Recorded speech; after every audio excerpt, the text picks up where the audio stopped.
to Jonathan Taylor. Huge hole. He's at the 30. He's going to go. 10, 5, touchdown. Jonathan Taylor made a man miss the line of scrimmage and then runs it into Pater for a one-handed INT. Are you kidding me? Kenny Moore. What a play by Nyheim Hines.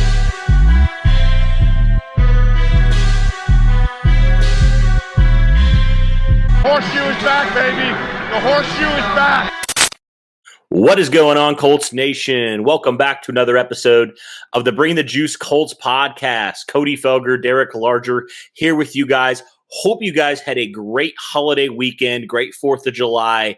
Hope it was good for you. Hope you stayed safe out there as well. And Derek, how is your 4th, man? Oh man, it was phenomenal. I absolutely loved it.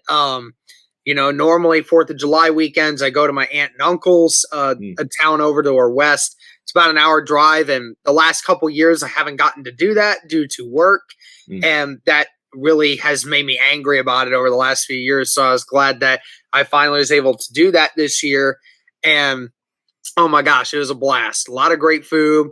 Went fishing, caught about like 10 different fish in like 2 hours. They were eating a lot in the pond, apparently. Apparently my uncle's not doing anything to the pond right now, so they're just eating whatever comes in. So that was crazy. And, you know, fireworks, there was a band, you know, a lot of great food and drinks and around great people. I mean, it was a lot of fun. That sounds like a great time, man. Oh yeah. I just want to go over there right now and then have some hang out with you guys, man. That sounds like a lot of fun. Oh yeah. Yeah, and so I guess mine was interesting. It was good, but it was definitely interesting because on Saturday I had a wedding for one of my old roommates. If you remember, and if anybody remembers back in the day, I was actually up in South Bend, Mishawaka. I had a job up there in 2019, kind of when I was starting the podcast, and then left there at the end of 2019.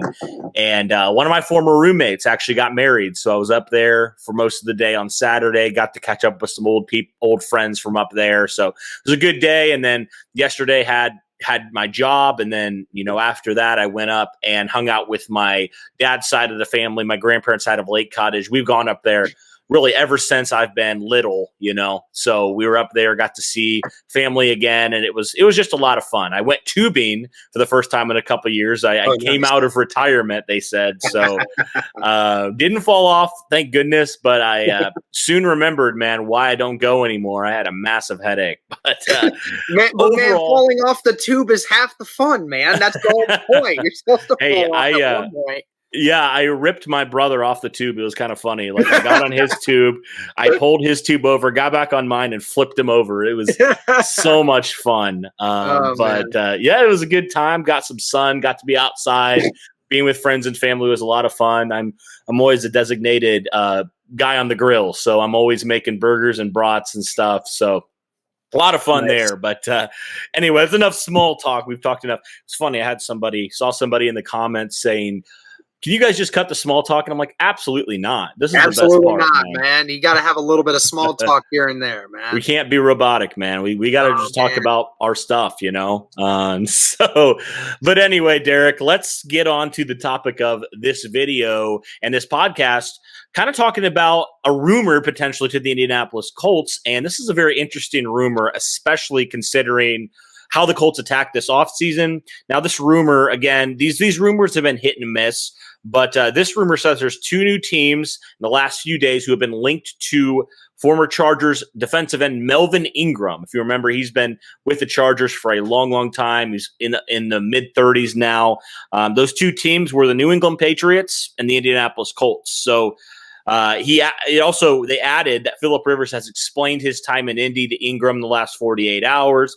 Per CBS Sports, and it could be a good recruitment tool, which I thought was an interesting tidbit that they added into there. And I've kind of expressed, Derek, my thoughts overall on Melvin Ingram on Twitter already, but I wanted to kind of hear your thoughts. I'll add my thoughts in there as well. Do you think Melvin Ingram could potentially be a landing spot for Indianapolis? You know, I mean, it's very interesting because, you know, every player has a price and every player has, you know, a capability of going somewhere for sure. I mean, you mentioned before the Justin Houston thing, which was like, yeah, why would we get rid of a 33-year-old Justin Houston and just get a 33-year-old Melvin Ingram, right? I mean, it's right. The talent difference there is not very vast. It's not like Melvin Ingram is a huge step over Justin Houston at all. I mean, I would say he's definitely a little bit more of a pass rush specialist, but still not that much different in regards to that. But, and that's a great point. I mean, being that old and everything. And I'll give another point as to why I don't think it'll happen. I mean, Ballard's all about getting younger. It's kind of why we drafted so many defensive ends in this draft, because you have a feeling that some of these young guys are going to start taking off at some point or another. So it's all a matter of, what exactly do you want there? Now, of course, looking at it from the other side of the argument, Melvin Ingram's not signed with a team yet. And I don't think in some way it sounds like the Jadeveon Clowney situation, because nobody has really gone out and said, oh, Melvin Ingram is the star free agent of this group this year, like the way they did Jadeveon Clowney for so many months, and then he finally signs like 2 weeks before the season starts. I don't think that's exactly what we're doing with Melvin Ingram here. Mm-hmm. I will say this, the veteran leadership there definitely would help if they were to eventually sign him. You could probably get him for a minimal deal. I wouldn't think that Melvin Ingram is looking to chase the money right now. Right. And like you said, Phillip Rivers, his old teammate, just got done with Indianapolis. It makes sense that you would bring Melvin Ingram in. Melvin's hearing about the great organization that the Colts are, a lot of great young men in there, guys who are looking for leadership and all this other things. But in all actuality, it really just doesn't make much sense to me. There were a lot of other guys that the Colts could have brought back, only to have to end up getting a Melvin Ingram. And the funny thing is, this whole thing of, the two new teams that are emerging into the market to try to get Melvin Ingram. For me personally, I don't think that is new. I always kind of thought from the very beginning that maybe the Colts weren't as high into the market as some of these other teams were, but it seemed to me that the Colts always had their head in the bowl when it came to trying to put their 2 cents in on trying to get Melvin Ingram. I mean, every team was trying to early on. It's just, maybe they're taking a little more interest now because they know that Dayo Odeyingbo is not going to be able to play for the first half of the season at least. You know that Kwity Paye is going to be your starter, and you still have no idea who that bona fide other end is going to be, and Melvin Ingram can maybe be that bridge now that you know where you kind of stand at the market. But overall, I think it just kind of doesn't really follow the ideology of what Chris Ballard normally does. I have a couple thoughts here. First off, I'll go with kind of the for Melvin Ingram. You mentioned just getting a guy that's a little bit more established as opposed to all these young guys the Colts brought in. That would make sense from that standpoint. You don't really have a veteran leader per se at defensive end right now. So I could see that being an argument for why you'd bring in a Melvin Ingram at this point.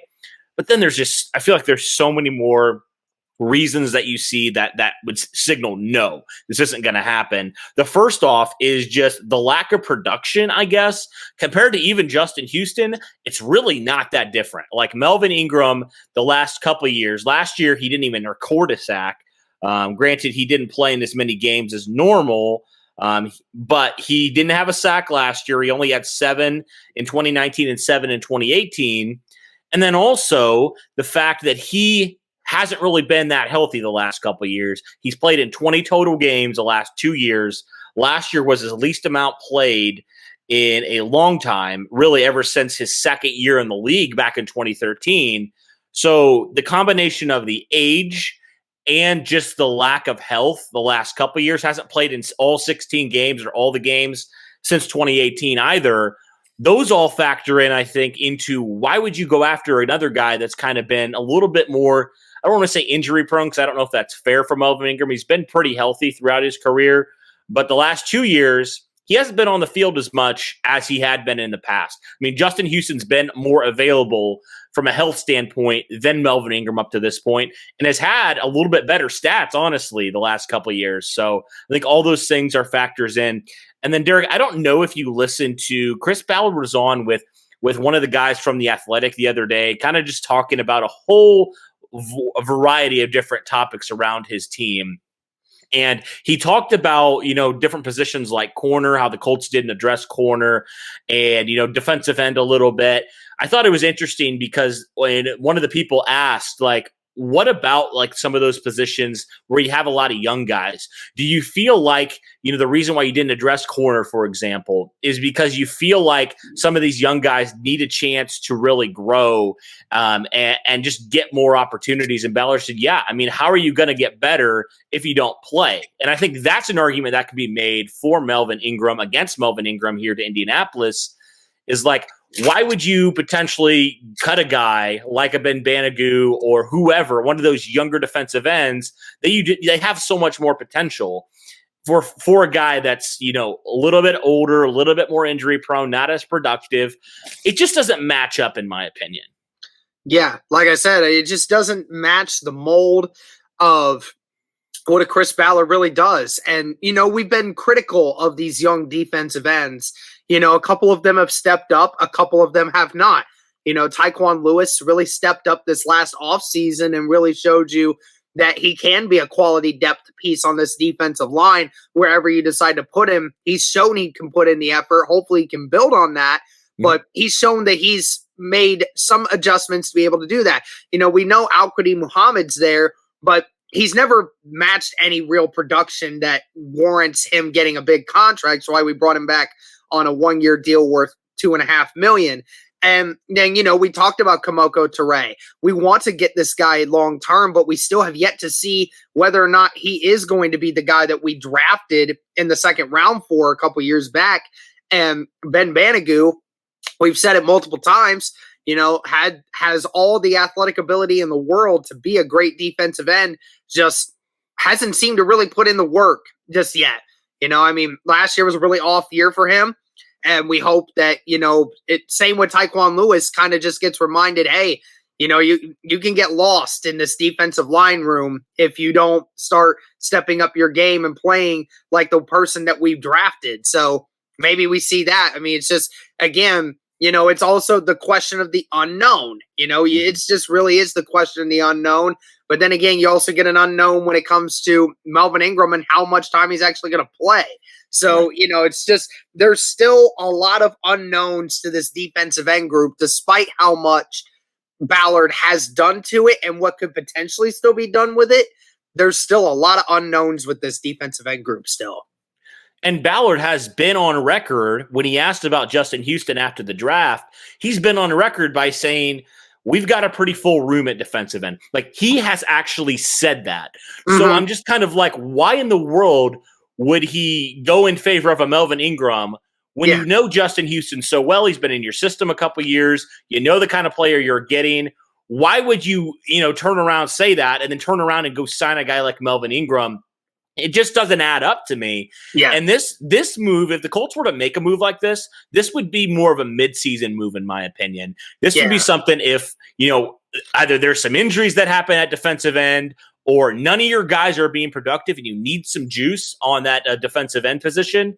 That is like literally the only way I could see the Colts going after Melvin Ingram. Even before training camp, signing a guy like this, that doesn't make really any logical sense for where the Colts are heading and how they're trying to build. And some of these, getting more of these guys exposure, that would be almost the opposite of what they have preached and they've been trying to do with their offseason plan has gone. It just doesn't make a whole lot of sense from that standpoint. So I just look at it like that. Like, if you and that's why, like, when you see reports like this, you kind of laugh a little bit, because you're like, we have watched Chris Ballard's plan for the last couple years on getting younger and getting better at positions. And this would just be, honestly, sorry to bring back some old wounds for some fans, this would be very much a Grigson move, like, at this point. It just doesn't make any sense. unless Ballard and company feel really good about Ingram where he's at and they feel like he can go and be a 10-sack guy, but I don't think they do, and I don't think anybody does at this point. I think that'd be kind of crazy to just put all your eggs in a 33-year-old, guy that's been injured in that basket. It doesn't make a whole lot of sense for me. So yeah, that's kind of where I stand. I think we're both here. We both agree here that's kind of makes sense where we think Melvin Ingram probably not going to happen in Indianapolis. Probably if those reports are true, though, probably going to go to New England if I'm guessing. But obviously we'll see, because that the NFL rumors, they're always the rumors for a reason. Most of the time, they're not true. They're wrong anyway. So, right. I mean, and that's the funny thing too. A lot of times I mean, it's not even just NFL rumors. It's just like other people in general tending to think they understand Chris Ballard and company's MO versus their own morality. I would never in a million years tell myself to believe at this point now. I'm at this point now where I say I do not believe any NFL rumor at all, none, that has anything directly related to the Colts. I don't believe it. I don't trust it. I don't believe it because because Ballard does so many different weird things that a lot of times even us fans who follow the Colts that much still to this day just don't understand. You and I cover this team. We cover this team. We look at all the news. We sometimes get people on the inside that tell us occasionally what might be getting talked about. But in generality, there are very few things that are well known amongst the executive office in the Indianapolis Colts. And that's why, you always take every rumor with a grain of salt. You just never really know until it actually happens. And then you say, oh, wow, that came out of nowhere.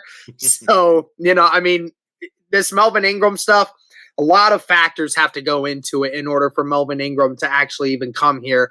Whether he wants to come here is a different story as well. That's true. Yeah, that's also a big thing. But I think something that you'll notice, you mentioned Melvin Ingram, guys like Golden Tate, for example, there's a lot of guys that see what Indianapolis is doing and they want to be a part of it. Now, just because they're interested doesn't necessarily mean that Indianapolis is interested, right? Because Indianapolis, we know that they like where they're at. I feel like they've done pretty much all they needed to do in this offseason to really address all those positions of need. And especially at defensive end, if this was say a corner or maybe another safety, I'd be more prone to believe it. But defensive end is probably one of the last positions right now with how hard the Colts hit it in the draft that I would say they're looking to add, especially a veteran to this point. Yeah, exactly. All right. Well, that'll do it for this one, guys. Our look and our kind of tackling this rumor of Melvin Ingram potentially to the Colts. Let us know in the comments what you think. Are you right there with us? Do you think this is probably nonsense, probably not going to happen? Or do you think there's some legitimacy to this rumor? Let us know in the comments below, guys. Thanks so much for tuning in. Like I said, hope you guys had a great holiday weekend. If you're still here, be sure to hit that like button, subscribe, turn on the bell so you know when we post more videos. We'll be posting a lot more here very soon, guys. This has kind of been the dead period, as it is every summer, about June, July. Not a whole lot of news going on around the Indianapolis Colts, or really the NFL in general. But once we hit training camp, once we hit the preseason, regular season, we will be posting multiple videos per week like we normally did back last year. So thank you guys so much for listening. And as always, go Colts.